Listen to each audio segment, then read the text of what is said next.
Hey everyone, welcome back to our new video.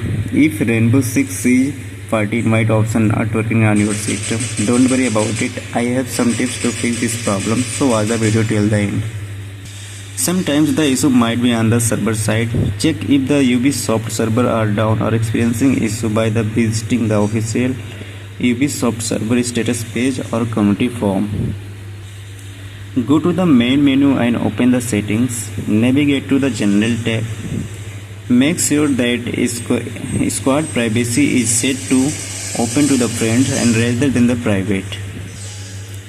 Close the 6 Siege and exit the client. Steam, Ubisoft, Connect, etc. Restart the both game and the client after the refresh your session and try inviting friends again.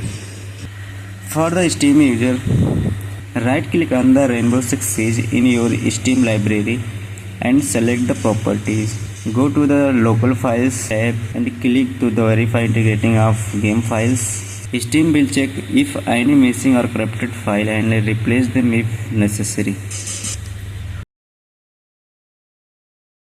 Open Ubisoft Connect, formerly Ubiplay, and navigate to your friend list.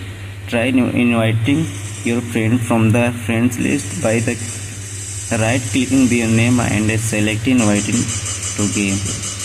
If none of the solution working, then try uninstalling and reinstall Rainbow Six Siege. This can offer resolve more persisting issue. I hope this video is useful for you and try to fix the errors. If you like this video, click on the like button and subscribe to our YouTube channel and share with friends. Thanks for watching.